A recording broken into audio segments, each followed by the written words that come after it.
As the sun dips below the horizon and the day's hustle begins to fade, Radiant Life Parish Church, an affiliate of the Churches of Jesus Christ, is blessed to connect with you over the airwaves in God's Word, to grow in faith, leading to spiritual satisfaction. After a long day, it's easy to feel drained or weighed down. But this is our sacred time, a moment to set aside the noise and the demands, and simply breathe. Here, in the quiet of the evening, we invite you to join us in reflection, whether you're winding down at home, or your way back from work, or simply seeking a moment of spiritual calm. We're glad you're with us. Bringing the message is the ministers of today's word. May you find comfort, inspiration, and renewed hope as we journey through the evening together. As we begin, let's open our hearts and minds to God in prayer to lead us in this devotional.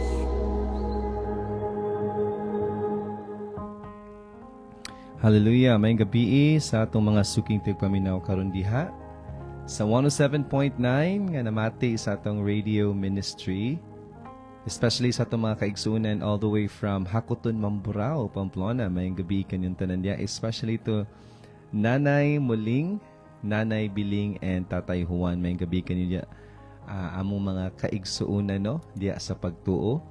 And also I would like to greet all our friends from Poblacion, Pamplona nga namati karon mga higala nato sa kahanginan, and also sa mga kaigsunan nato from Tubod, Enrique Villanueva, and also from Tamlang, Talalak of Santa Catalina. We have also listeners from Bindoy, no, mayang gabi kaninyo diya, and also sa San Jose, no, nga nagsigigid og pamati si Sis Lorna of Shapu, San Jose. May gabi diya, Sis Lorna, no? Now, we are so blessed mo kinabuhi no, that you continue listening, meditating, and understanding the Word of God. Kaya sa itong mga igsoon nga importante kayong pulong sa Dios. Tungod kay matod pa ni Ginoong Yesus, sama kini siya sa usa ka pan or pagkaon. Na kung ikaw kinahanglan kag pagkaon sa matag adlaw, in fact mga igsoon mag 3 times a day kag kaon, pamahaw, paniud to panihapon, mapilabot ang snacks. So if you are satiating or if you are filling your physical body, daningon si Ginoong Yesus, kinahanglan pud ato pong busgon ang atoang kalag, no? So yeah, bless kay ta mga igsoon nga ang Dios wala lamang siya nagpadala og pan nga kanon sa tong lawas, apan definitely nagpadala siya sa iyang pulong kay harong kita magkinabuhi nga satisfied aning kinabuhi, ano? Not just physically mga igsoon, kay kanang satisfaction sa physical mga igsoon limited lang man na siya, but the satisfaction that we get sa ato ang kalag or sa atong soul mga igsoon, that goes beyond things nga aning kalibutan, no? Sama sa mga tao nga napagikulang silang kalag. Ikaw karon nga namati, kulang ka og kanang gugma, kulang kag paglaom, kulang kag pagtuo, no? Kulang ka og kalinaw, kulang kag kalipay. Ang pulong lamang sa Dios mga igsoon ang makapabusog nimo or makapahatag nimo anang mga butangan, not the physical things in this world, no? Ang mga butangan ning kalibutan na makapahatag lang nimo comfort but not joy. Makapahatag lang nimo og pagkasayon og pagkadali sa imong buluhaton, but not fulfillment or but not satisfaction. Not even, let's say, kalinaw mga igsoon. So, ako nagahandom ako isip alagad ni Ginoong Yesus o nagaampo ako nga ang matag usagid, no, maghatag gid og time for the Word of God, no. So, karon before ta mag-start mga igsoon, let me greet also few of our viewers karon nga naglantaw sa Jose Gara Letters, no? Bless po kay ko sa mga kaigsunan nato nga naglantaw karon sa Jose Gara Letters and nag-share po sa video. Nag-share, nag-like, nag-react, and at the same time nag-comment as we go along with our word study or ato ang devotional kay daghan kay tang ma-reach out not just in Negros Oriental but all over the world. Kung na may pangtag mga igsoon nga mga kaigsunan ninyo, mga kahigalaan, mga kaila nga adunay panginahanglan sa ilang kasuluran, no? Kay di man pasabot mga igsoon nga naangkon na nimo ang mga butang, ang posisyon, ang let's say bahandi aning kalibutan na it doesn't mean mga igsoon that you are fulfilled inside. In fact, usa sa mga sinulat diya sa Biblia, diya sa libro sa Ecclesiastes, ang nagsulat ana mga igsoon mao si Haring Solomon. Akong diin kani si Haring Solomon inila ni siya nga maalamon daghang bahandi. Ingon man nga daghan siyang mga kabtangan kaniadto, no, daghan siyang na-conquer nga mga kingdoms, but at the end of his life mga igsoon, he said everything is meaningless. Ang tanan nga pwede nimong maangkon aning kalibutan na wala gyapoy pulos kung wala kay kahadlok sa Dios, wala ka nakaila sa Dios. So tindi kay igsoon ko, dili ka alakansi, mas alakansi itong wala gyoy nailhan or nakaila sa Dios, no, before sa ni panaw aning kinabuya kay kinasayta magison mo panaw magida, no. Anyways, let me greet few of our listeners, few of our viewers karon sa Usagara Letters nga live. We have Sis Cherise, I think this is Fegwes, no, may gabi idi ha kanimo Sis Cherise. If you're watching from Bahrain, no, I don't know what time is there in Bahrain, but blessed pod kay ko ni Sis Cherise tungod kay kani siya magsige ni siya og like, magsige ni siya share, magsige react sa akong mga post about godly posts on social media, no, helping to reach many souls and to reach many audience sa social media. Please include us in your prayers. All Middle East countries, especially here in Bahrain, we are under attack. I glorify the name of the Lord sa life mo, Pastor. God bless you. God bless you. Always po, I'm always watching your devotional. Hallelujah. Makatouch po niya. But anyways, mga igsoon, ako rin pag-ampo, Sister Reese, I'm gonna be praying later on sa imuha, no? Especially karon ako nakabalo that you are actually amidst the attack na sa Bahrain. We will be praying to you, no? Kamong naglantaw karon niya mga igsoon, let's pray for the people who are affected sa giyera karon, no? We have also Brother John Lucas. We have also Diane Crispin. Lord pun ako nagtuko Sis Diane that ang Dios gyud mo puno nimo karong gabi na. And we have Brother John Lucas is watching all the way from Davao City, and Sis Diane is watching from Carmen. This is I think in Cebu. So it's 2:53 sa Bahrain karong gabi na. Ay karong oras sa mga igsoon. So yeah, and let's start this devotional mga igsoon with a prayer. So kamong naglantaw og namati karon dia, ibutang inyong tagsa-tagsa ka presensya dia sa atong langit ng Amahan, and let's make this a prayer mga igsoon, or a moment that we pray for the people who are now being affected sa war in the Middle East, no? Hallelujah. Our most gracious, loving, and heavenly Father, Amahan nga puno sa kalinaw, puno sa kaalam, puno sa pagigugma, puno sa tanan nga panginahanglan namo. We acknowledge, Father, nga tanan nga naa namo Amahan is gikan gyud kanimo, and we're blessed, Father, for giving us life, for giving us, Amahan, the opportunity to experience, Father, your grace, your peace, and your love. And karon Amahan, magkapamati kami sa imong pulong.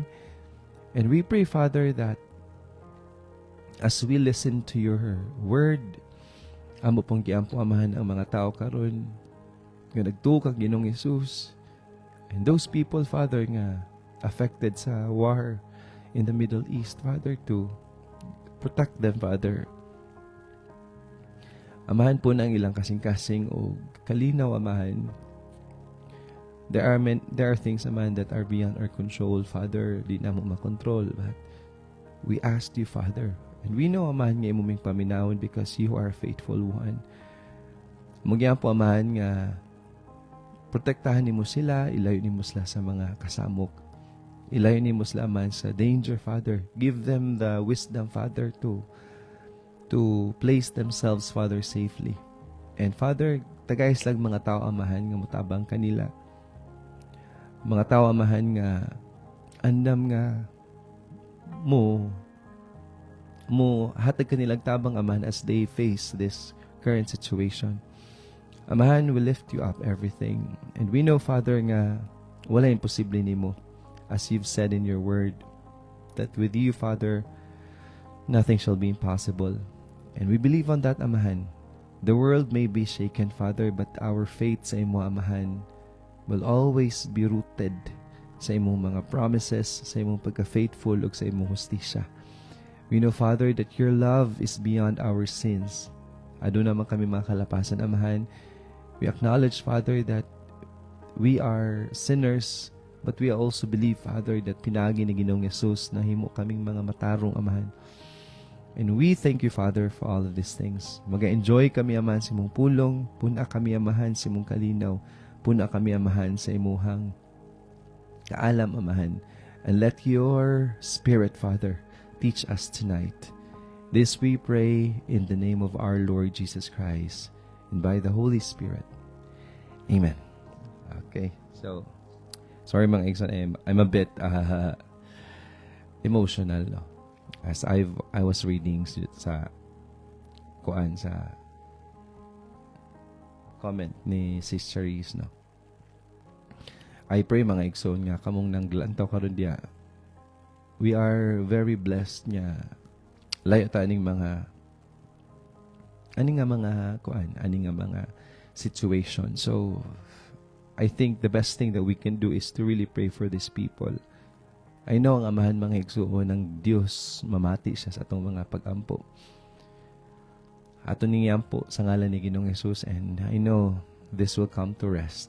This will, gialaw sa Ginoo mga butang tungod kay gusto niya nga tay makatunan, atay masayran, o gusto niya mga Igsuon nga ang atong kalinaw wala aning kalibutan na. Apan na naalaman kaniya, no? At these times mga Igsuon, we are reminded that the world is not really our home. Ang kalibutan dili gyud ni siya ato ang tinuod nga puloy-anan. Apan temporary ra ta diri mga Igsuon. Because if this is truly our home, we would not be facing this kind of situations, this kind of crisis, no?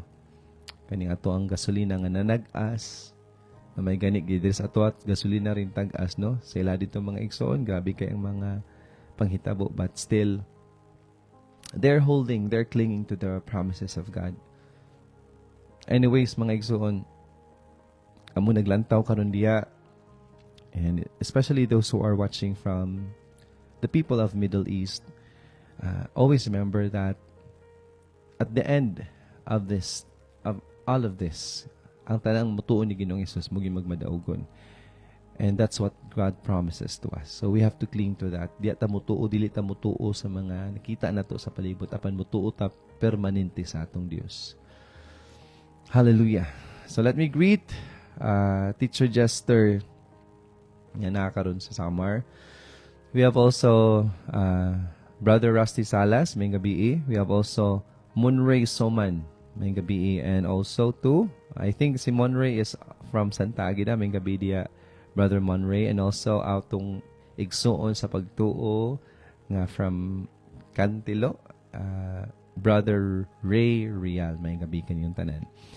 So karon mga igsuon, magahisgot ta o usan is mga passages nga akong ginabasa lately, and I'd like to share some of the things nga gitudlo sa Ginoo kanako pinaagi ani nga pulong tungod kay daghan kay tang kuan mga igsoon makatunan, especially kita nga mga tawo aduna gyud tay mga panginahanglan, no? Kung ikaw nga namati karon o ikaw nga galantaw karon, kung aduna kay mga panginahanglan, I believe that kinahanglan nimo ni siyang paminaon. Nagtuoy ko mga igsoon nga dako kay ni siyang mabuhat sa imong kinabuhi kining atong pag-isgutan karong gabi una. Because ang title sa atong word karon mga igsoon ibutang sa comment section. Ayog duwa-duwag butang para dili ka malimot. Ibutang diya. How to receive glorious riches. Ibutang diya mga igsoon. How to receive glorious riches.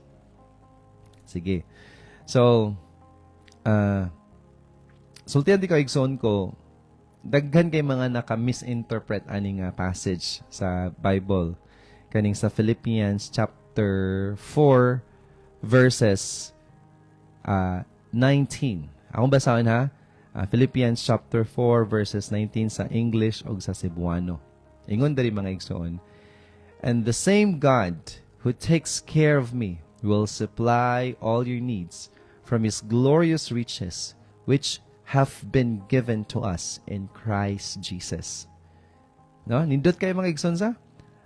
Sama sa Dios nga naghatag kanako or nag-provide kanako tanan, mo po'y Dios nga mo supply tanan nimong panginahanglan gikan sa iyang mahimayaong pagkadato nga gikahatag pinaagi ni Kristo Jesus. No? Ingon diri sa Cebuano, ug tungod kay kamo anak kang Kristo Jesus, ang akong Dios maghatag kaninyo sa tanan ninyong gikinahanglan gikan sa kadagaya sa iyang bahandi. Nindot kay siya nga passage mga igsoon because it gives us the understanding that our God would really love to supply our desires. Ang Dios hatag gayud sa ato ang mga panginahanglan. And a lot of people would always quote this verse mga igsoon nga ang Dios magahatag. But before ta mo dawat or mutuo nga ang Dios mohatag, dapat masabtan nato mga igsoon that nyana sa Matthew chapter 6 verse 33 nga seek first the kingdom of God and His righteousness, and all these things shall be added unto you. Yan ang Ginoo mga igsoon nga mahatag ang tanan, mapuno ang tanan, ikadugang ang tanan, kung imong unahon ang gingharian sa Dios ug iyang pagkamatarong. So, since we are called Christians, ikaw nga namati og naglantaw karon, ako ning hinaynayon og explain para masabtan nimo. Gituwag kag Christian, it's because ang Kristo nga naa ni Jesus kaniadto, kanang Kristo mga igsoon, that is the spirit of sonship. Pasabot ana, kung tagaan kag Christ nga spirit, mamahimo kang anak sa Dios. Kay mo man gingon sa Juan 1 kapitulo 12, si bisan kinsa ang mutuo og mudawat ni Jesus, siya na ikatungod nga mamahimong anak sa Dios. So pag mutuo ka ug mudawat ka ni Kristo or ni Jesus mga igsoon, nga siya imong manluluwas, siya imong Ginoo, siya imong hari, tagaan ka og the spirit of sonship mo ng Kristo, Christ. So kanang Christ mga igsoon mo nang ingon sa Romans chapter 8 verse 1, for those who belong in Christ, so ang Kristo na parte na siya nimo. So mo gitawag na ka og Christians. Gitawag na kag Christian dai. Christian tungod kay ang Christ na nasa imuha. Murabag inani mga igsoon, let me just give you a very very simple illustration. Kanang tubig ininit, pag imo na siyang butangan og powder sa kape, imo na siyang tunawon sa powder sa ininit mga igsoon. Ang powder nga kape imo siyang tunawon sa ininit. Kanang ininit mga igsoon, pag mabutangan na nimo na siya kape nga powder, di na siya ininit. Kung dili kape na siya. So ikaw kaniadto wala pa kay Christ, mura kag ininit tubig.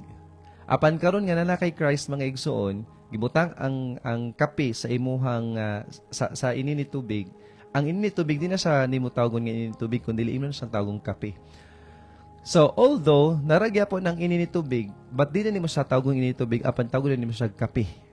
So pag nanatay Kristo mga igsoon, dili na ta tawgon nga kita kaniadto mo na ningon sa Corinthians nga ang karaan nga ikaw wala na apan ang bago ani ana, because your environment right now or ang imong identity karon is Christ na naka sa na nakay Kristo, na nakay Christ, man gitawag kag Christian.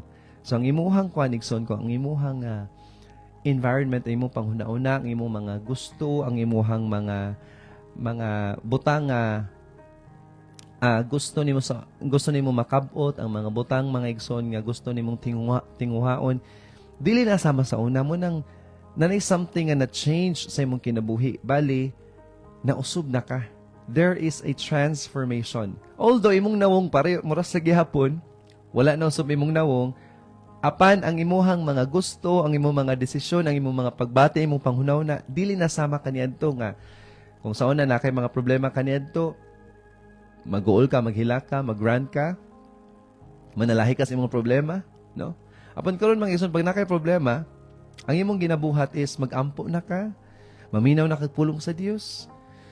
Sa una mga igsoon, imong mga gusto, pangkalibutanhon, karon nga na kay Kristo, nausab na imong mga gusto. So, that's how Christ works in our lives. So, pasabot mga igsoon, nanay rulership of Jesus atong kinabuhi. Mo nang yana sa Matthew chapter 6 verse 33, that seek first the kingdom, ang gingharian. So, when we talk about kingdom, mga igsoon, nagyon ay king. Walay kingdom, mga igsoon, kung walay king. Sama ra gud sa London, mga igsoon, naman niya mga royal family, no? So, gitawag na siya kingdom tungod kay naay king o naay queen. So, tungod kay nalaka sa gingharian sa Dios, imong sabton nga naay king nga nagdumala sa imong kinabuhi nga mao si Ginoong Hesus. Mo bitaw mga igsoon yana si Ginoong Hesus sa Juan 14:15 nga, to those who love me, if you love me, obey my commands. Kung ikaw nahigugma ka kanako, tumanang akong sugo. Why? Because a king would always command sa mga tao nga under niya. So kita nga under na ta ni Ginoong Hesus, adunay mga sugo. Pareha nang higugmay mong kaaway, pasaylo ang mga nakasala kanimo, ang imong pagtuo, dapat mutuo ka sa akong mga teachings, ana si Jesus. What else pa? Dapat mapaubsanon ka.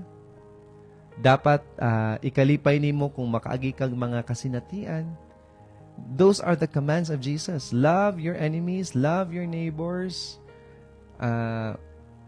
Unaha ang Dios, higugma ang Dios labaw sa tanan, o higugma imong silingan o imong igsuon, imong isig katawo sama sa imong kaugalingon. So there are a lot of commands that Jesus made when he wants to rule over your life.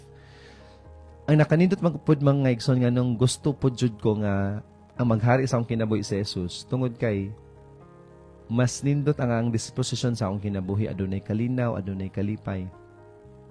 So anyways, going back sa atong main topic mga igsoon, ang Dios andam siya nga muhatag sa tanan natong gikinahanglan. Ingon diri ang Dios maghatag kaninyo sa tanan ninyo gikinahanglan gikan sa kadagaya sa iyang bahandi.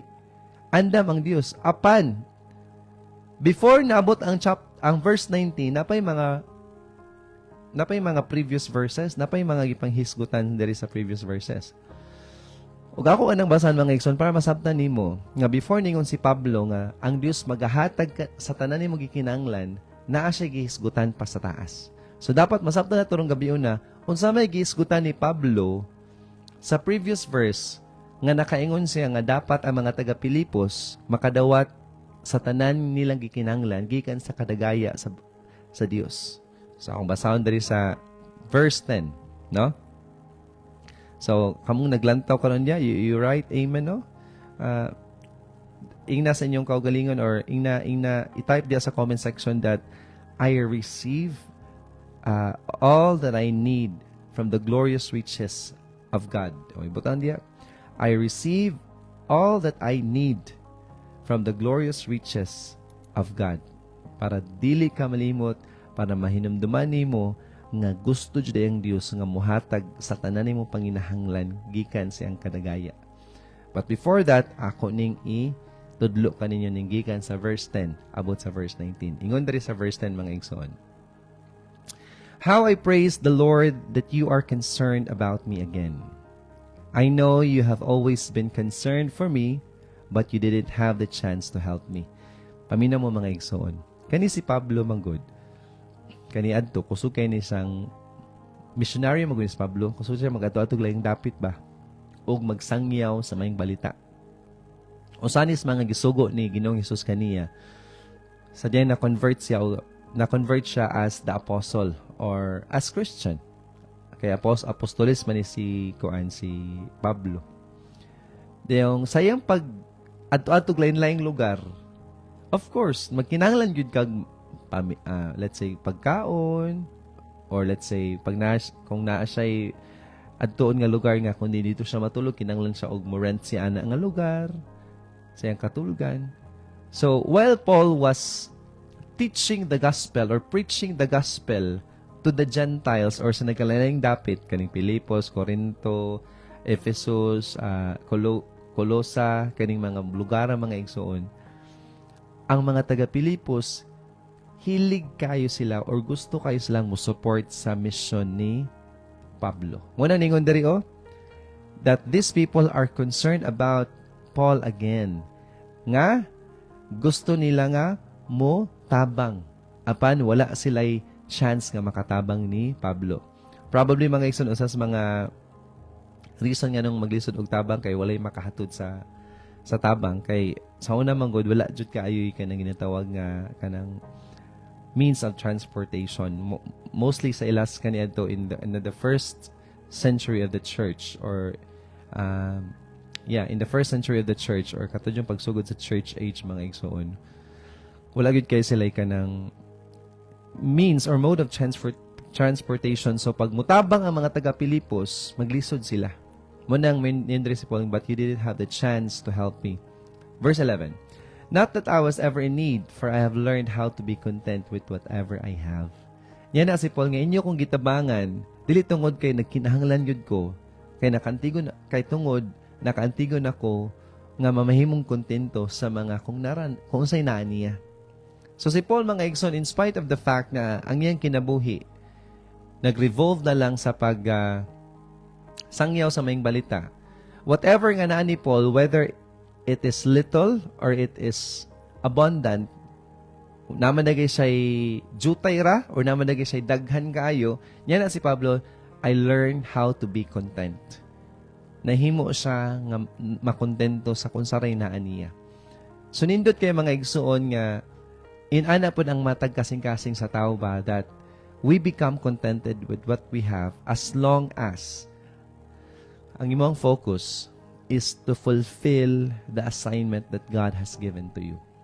Imong matuman ang gitaha sa Dios nga buluhaton diha kanimo kay whether we like it or not mga igsoon, kitang tanan aduna tay assignment. Ibutang diha sa comment section sa mga galantaw karon, I have an assignment from God.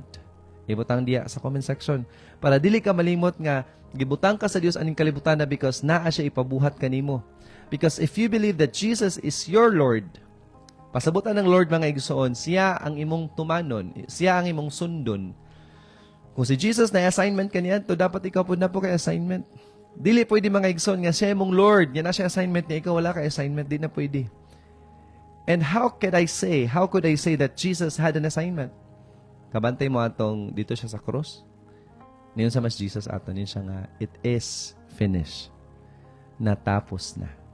Jesus was declaring or was professing that my assignment has already been done. Ningon si Ginoong Hesus dito, humana ang akong misyon, humana ang akong assignment. So kung ikaw nagsunod ka ni Ginoong Hesus, kung ikaw imong gilantaw sa Hesus nga imong Ginoo, dapat imo napos imong kasing-kasing nga naka-assignment. So si Paul mga igsoon, niyang assignment is to preach the gospel to the Gentiles. Kanato, mga Gentiles man ta. And because of that, Paul learned how to be content. Si Pablo mga igsoon, nakaantigo siya unsaon paghimong kontento. Mailhan na nimo mga igsoon nga ang tao di gid kontento aning kinabuhi kay nga naman wala siya nagtunong sa iyang assignment. God will never give you a contented heart if your heart is after of the things aning kalibutan na. No? Always remember mga igsoon, pag anak ka sa presensya sa Dios, anaan mo ang tanan. That's why it's normal that you feel contented. That's why it's normal mga igsoon nga naray maabot nga mga grasya, naray mangabot nga mga blessings, naray maabot nga mga tabang sa imong kinabuhi. Because when you are within the presence of God, when you are within His glory, ang Dios magatagbo sa tanan nga panginahanglan nimo. Sama ni Paul mga igsoon, nga naman siya naka-learn how to be contented. It's because ang kalinaw sa Dios na niya. Ang kalipay sa Dios ana kaniya. Ang paghigugma sa Dios nabati niya. Ang kalipay sa Dios nabati po niya. Ang imong kalipay mga igsoon, di mo na siya magdepende sa kung sa'y naan mo. That's wrong. Ang imuhang gugma mga igsoon nga madawat, di man na magdepende sa nani mo. Na yung mga tao mga igsoon nga dato, successful, pero wala nakabati og tinuod nga gugma.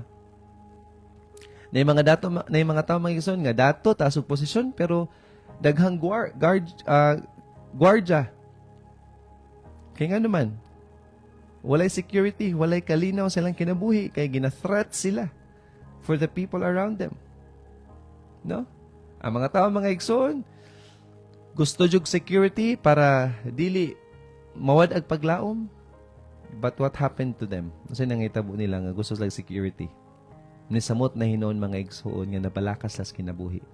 But ikaw nga naa kay paglaom sa Ginoo, bisan pag unsay sitwasyon nimo mga igsoon, you would say, God, I know you would take me away from this situation because I know I am your son, I know I am your daughter, and I know nga di ko nimo pasagdan. That's how a child of God thinks kung anaa siya sa situation nga dili maayo mga igsoon. Because ang imong paglaom, ang imong kalinaw, ang imong kalipay, wala man nagbase sa imong palibot. Na yung mga tao mga igsoon, nindot og disposisyon, nindot og kahimtang, pero gipang anxiety. Na yung mga tao mga igsoon, anaan nila tanan, ana sila kwarta, ana sila posisyon, pero gipang betray because wala sila nakabatig tinud nga gugma sa mga tao nga anaa kanila. But kung ikaw nasayod ka o nakadawat ka ani mga butang nga gikan sa Dios kining pagtuo, paglaom, pahigugma, kalinaw, kalipay, sultihan ikaw, it doesn't matter where you are. You would always feel contented. Sama ni Paul, I learn how to be content with whatever I have. Ibutang sa comment section mga igsoon, I learn, ato nang i-confess, ato nang i-profess karon sa tong mga baba. I learned how to be content with whatever I have. Ibutang sa comment section so that from now on mga igsoon, from now on, you would feel nga tanang naani mo gikan sa Dios o kanang naani mo karon, that's good enough for you. Kay bason kung masubraan pod ang paghatag sa Dios kanimo, madaot na hinuon ka. No? Nara may mga tawo mga igsoon nga makalitan og kadato, mga usob ng kinaya because money mga igsoon sometimes is a kanang dako kay siya apekto sa kinaya or sa batasan sa tawo. Munang sometimes na yung mga butang pugnan sa Dios nga madawat nimo, it's because nakita sa Dios that when these things madawat na nimo, adunay na ikausaban sa imong kinabuhi. No? Munang usay mga igsoon ang ato ang pag-ampo, usahay ma-delay, usahay dili maabot dayon, it's because nakita sa Dios nga bisan pag unsa kanindot sa imong mga pag-ampo, sa imong panglantaw, apan kung dili pa kaandam nga modawat niya na, pwede nang ikadaot nimo. And God is not concerned about your comfort. God is so much concerned about your character. Ibutang na si mong kasing-kasing nga ang Dios wala siya nag-after nga madato ka. Ang gilantaw sa Dios mga igsoon nga imong kinaiya may sama ni Ginoong Hesus. Unsa man ang dato ka mga igsoon, unsa man ang naanimutanan pero imong kinaiya, layo kayo sa Dios. That's something that God would never be pleased at all. Because kung imong tanawon ang kinabuhi ni Ginoong Hesus, He was not well off kaniadto. Dili siya jud kanang ibutang nato. Wala siya gitagan og earthly father and earthly mother nga mga dato. Si Maria ug si Jose kaniadto mga ordinaryo raman tong mga tawo. Ngano man gipakita ni Ginoong Hesus nga ang tinud nga kadato mga igsoon is naas pagtuman sa kabubuton sa amahan. And I pray mga igsoon, ikaw nga namati karon ug naglantaw karon, imong ibutang sa imong kasing-kasing that your true wealth is following the will and the assignment of the Father nga gihatag diha kanimo. Unsa man ang dato ka mga igsoon niya pagkamatay nimo mga igsoon, wala tawo na himot ang Dios kanimo. What is up? Ha?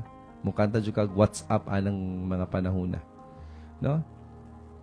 Lisod kayo mga igsoon nga nanginabuhi kaning kalibutan na, because especially mga igsoon, we know by the fact or by the truth nga atong kinabuhi ning kalibutan na is just fleeting, is only numbered. Aning kalibutan ng mga igsoon, walay tawo nga forever diri. Walay tawo mga igsoon nga hangtod sa hangtod yang kinabuhi. But God wants us to understand nga while natin ning kalibutan na nagtuman ta siyang kabubuton. No? Imong tanaw ng mga paghitaboros gawas mga igsoon nga daggang mga taong nangamatay ra, daghang mga taong nang disgrasya nangamatay. Do you really think nga kani mga tawhanan nakabalos lang nga mamatay sila ng adlaw? No. Wala bisag usa ka nato mga igsoon nga nakabalo nga mahunong natong kinabuhi ng adlaw. But bintaha tong mga tawo nga mihunong managi lang kinabuhi apan nagtuman nagyapon sa kabubuton sa Dios. So I challenge you right now. Ayaw gyud biya sa pulong sa Dios kay moro gyud nay usa ka butang nga mulinyada nimo sa imong katuyuan aning kalibutan na ug makalakaw ka diya sa kabubuton sa Dios.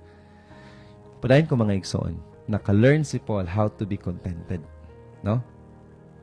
Ingon diri sa verse 12, I know how to live on almost nothing or with everything. Yan na si Paul, nakabalo ko unsaon pagkinabuhi nga wala na gyud koy naanako apan og sa mga butang nga daghan kayo ko. But niyan sa man si Paul, I have learned the secret of living in every situation, whether it is with a full stomach or empty, with plenty or with little. Ingon si Pablo mga igsoon, mabusog man ko maggutom, manaman ko'y daghan or jutay. Niyan na si Paul, nakaantigo ko sa sikreto unsaon pagkinabuhi sa bisan unsa nga situation. Because Paul's perspective was not based on the things nga naa niya. Wala naglantaw si Pablo sa mga butang nga naa niya or sa mga wala niya apan naglantaw si Pablo sa mga butang nga gikahatag sa Dios kaniya, which is doing the assignment, doing the will of God. Muna gilantaw permi ni Paul, ang importante nako nagtuman ko sa kabubuton sa Dios, and I'm good with that. Whether I have a lot or whether I have a little, it's okay. I am contented as long as I am doing the will of God.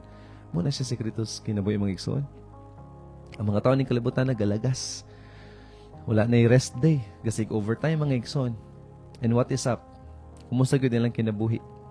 Nakuan ba gyud sila na malipayon ba gyud sila? Na kontento ba gyud sila? Nakabaton ba gyud sila katagbawan? Kanya na si Ginoong Yesus sa Juan 10:10, I came to give you a rich and satisfying life. Jesus promised nga tagaan kita niya og abudansya og madagayaon nga kinabuhi. And once you are so much chasing about the things aning kalibutan, it means mga igsoon, Jesus haven't yet found you because you are chasing a lot of things aning kalibutan. Kabalo ka igsoon, gusto ang Dios nga mabatunan nimo ang rich and satisfying life. But the problem karon, wala ka niadto ni Jesus, niadto ka sa mga butang aning kalibutan na, niadto ka sa blessing, wala ka niadto sa blesser. And nalakan siya ang tao nga magsigig chase og blessing, ano man, if the blessing will be exhausted, if mawala ang blessing, trabaho na pug ka para ma-bless ka, trabaho na pug ka. While kung imong paningwahoon ang blesser mga igsoon, kung magsigag apa sa blesser which is God, once you have the blesser, you get to replenish every time with your blessing. Sige ka o kapunan sa mga butang nga i-bless sa Ginoo kanimo. And I cannot say about this mga igsoon if God never allowed me to experience this. Everything nga giplano sa Dios sa akong kinabuhi has been perfectly orchestrated, that kung kanus ako magkinahanglan, di ako niya tagbuon. And I've experienced that many times in my life, the moment that I decided nga nisunod ko sa Ginoo. When I decided mga igsoon nga sunod ko sa Ginoo, tanan akong panginahanglan gitagbo sa Ginoo based on the need that based on the things that I need on that specific time. That's why I can sleep better, I can laugh, I am secure. Security is just in Christ, not in this world, no?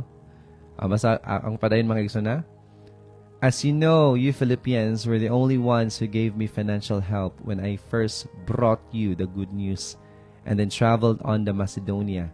No other church did this.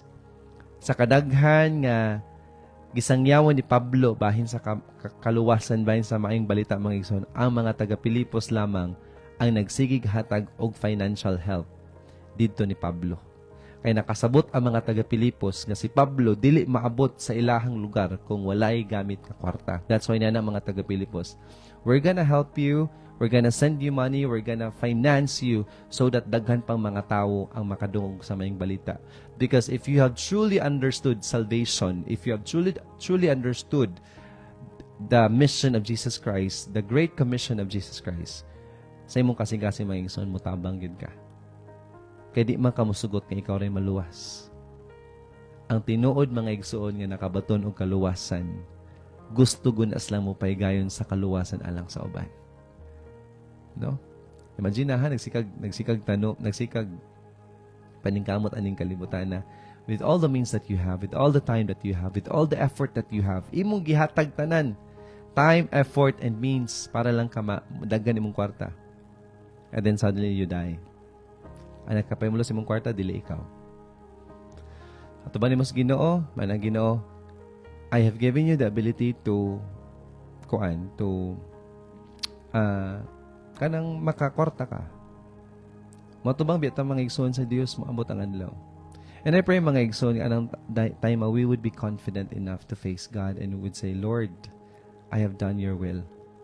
And I have supported your ministry.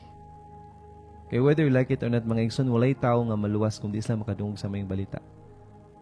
Because the only way to be saved is to have faith. Mutuo ka sa pulong. Nya kay unsa man nimo pagtuo sa pulong kung walay taong mohisgot sa pulong bahin nimo. Bahin sa pulong mga igsoon. Walay taong mutudlo nimo sa pulong unsa man nimo pagtuo. So kani mga taga-Pilipos, they are financing the mission. Ilang gitabangan si Pablo mga igsoon sa pagsangyaw sa ming balita. Muna niya si Pablo dari, kamura mang simbahan na ang finance nako. Because Philippians mga igsoon understood the work of the Great Commission kanang pagsangyaw sa ming balita. Kung mulakaw ka mga igsoon, mo travel ka, mo sangyaw ka sa ming balita, makinahanglan biya ka og pagkaon, makinahanglan biya ka og kwarta para travel ka. Dili biya nimo na kuan, dili biya nimo na ilibre. So nakasabot gyud ni mga taga Pilipos. Verse 16. Even when I was in Thessalonica, you have sent help more than once. Yan na si Pablo. Kung dito pa ko sa Thessalonica, inyo pa jud kong gitabangan labaw pas usa or sa kadaghan nga gayon. I don't say this because I want a gift from you, rather I want you to receive a reward for your kindness. Diri na mga igsoon. Ingon si Pablo, ako ning gisulti ninyo, dili tungod kay mga napugko. Kay lagi mga igsoon si Pablo, nahimo siyang kontento sa bisan sa nga naa siya. Pero niya na si Pablo, ako ning gisulti ninyo tungod kay gusto ko nga makadawat kamo og ganti sa maayong buhat ngayong gipadangat diri kanako. Imagine that mga igsoon. That everything that you do aning kalibutan, especially the works of Christ, the work of the Great Commission of Christ, mga igsoon, you would always receive a reward. Muna gingon ni Ginoong Hesus sa gospel, mga igsoon. Ingon si Ginoong Hesus, if imong pakanon, imong bistihan, imong duawon ang napriso, imong tambalan, tabangan ang mga tao nga nangalagad kanako, you would also receive the same reward. Muna gingon ni Ginoong Hesus. Jesus promised that when you partake to the workings sa mga buluhaton sa simbahan mga igsoon, sa bulaton sa pagsangyaw sa mga balita, sa bulaton mga igsoon sa pagpadayag, pagtudlo sa pulong sa Dios, you would also receive the same reward. O kana nga reward mga igsoon, it's not about the reward aning kalibutana, kay tanang reward aning kalibutana mawala ra. Tanang reward aning kalibutana mahanaw lang. Apan ang reward nga ikahatag sa Dios sa imong kinabuhi mga igsoon, sa sunod nga kinabuhi, that's gonna be everlasting. That's gonna be eternal. Dili ka na mahurot, dili ka na mahanaw. So sultian tikaw kaning mga taga Pilipos nasabta nila nga kinanglan lang mutabang sa buluhaton ni Pablo. Kanya na si Pablo. You will receive a reward for their kindness. Verse 18. At the moment, I have all I need. Sa pagkakaroon, yan si Pablo, nananako tanan. And more, yan pa Pablo, mas daghan pa. Mas labaw pa sa akong panginahanglan ang mga butang nga nakakanako karon. Ingon si Pablo, I am generously supplied with the gifts you sent me with Epaphroditus.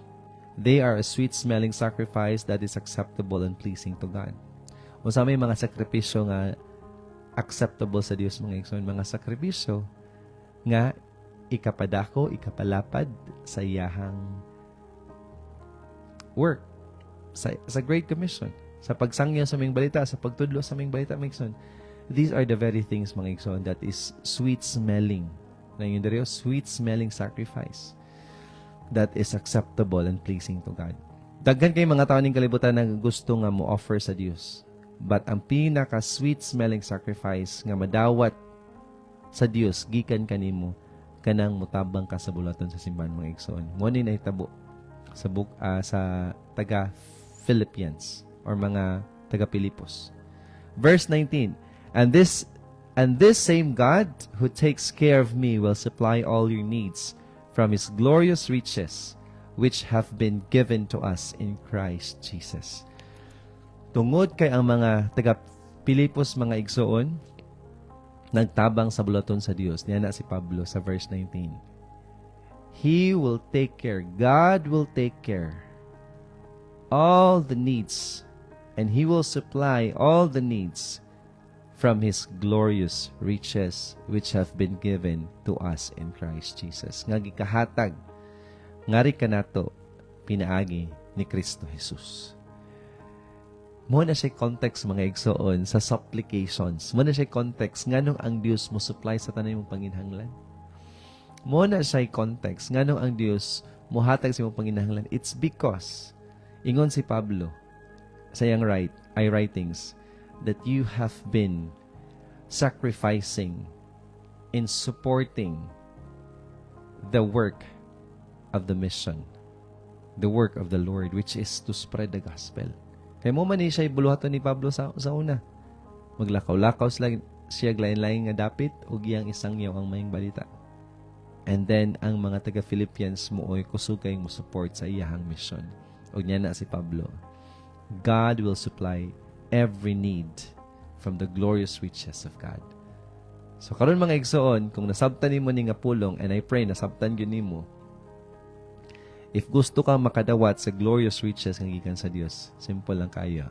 Be like the people in Philippi. Suwira ang mga tao nga gikan sa mga taga-Pilipos. Nga naman mga igsoon, mora ni siya mga tao kaniadto nga klaro gyud nagsuporta sa bulaton sa Ginoo. Nani mga igsoon na wala ningon ang Ginoo kan dili kanya higugmaon tungod kay di ka mo support.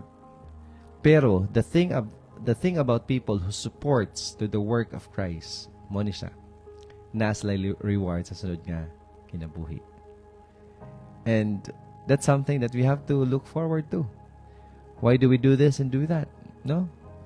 Kung ikaw gani, mayo kang mo perform sa imong company, kung wala kay absent, kung nindot imong performance sa imong company, namagay performance bonus, namagay kay mga bonuses ka madawat, napakaning kalibutan na how much more ang Amahan sa langit. Dili siya magpapildi kung tagaan kanyang performance bonus because you have excelled. Mas nilapaw pa ka sa gi-require lang sa Ginoo kanimo. Kay kablo kay igsoon ko, ang gipangayo ra Dios Ginoo or sa Amahan is to believe in Jesus Christ. Mo ra man gipangayo. And sa na kay ito ni Jesus, kanindot ana mutukan ni Jesus kay makadawat kag eternal life. But niya na ang Ginoo, niya na ang Amahan, if you exceed that requirement, you will also receive a reward. No? Sama ra gud sa estudyante mga igsoon nga ni excel gid sa klase. Dili lang siya makadawat og 75. Makadawat siya og 90. Unsa may tabo sa estudyante, i-recognize. Tagaan siya og moment nga ipaila-ila sa mga kapwa niya estudyante sa eskwelahan that this student has excelled in the class. He na overtake niya ang required nga performance and task nga gipangayo sa teacher. Ang required is only 75 pero nakakuha kag 90.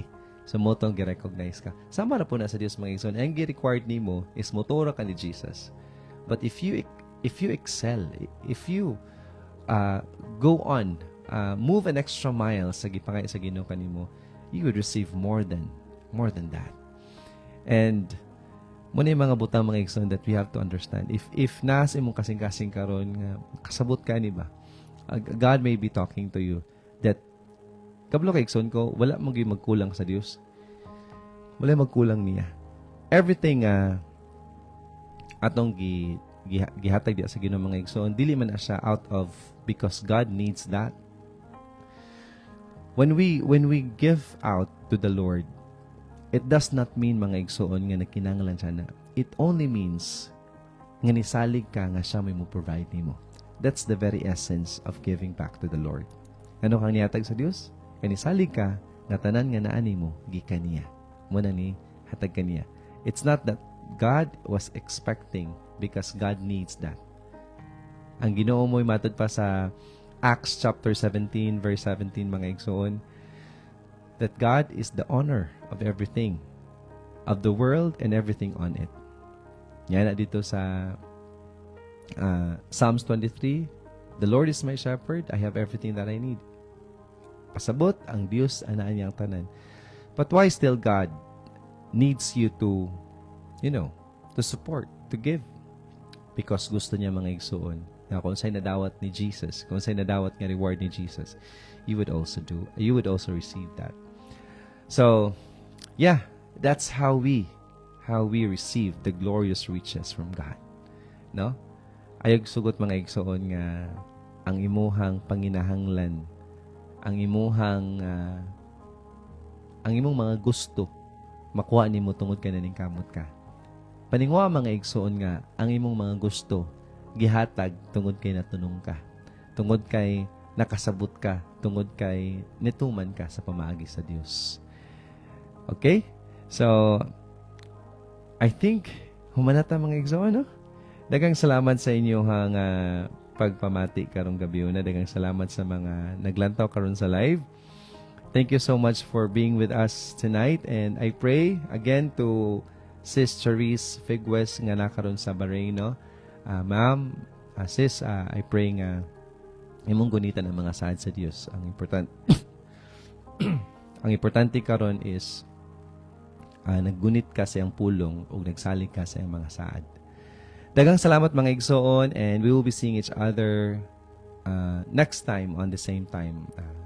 This has been Pastor Jose, and I pray that you would have a holy night and be filled with God's Word. Thank you all for joining today. As we live, may we hold tightly to God's Word, live it out with love, and grow stronger in faith each day. Let's continue to encourage one another as we walk in Christ. If you would like to schedule a word study in your home, need healing, have prayer requests, or are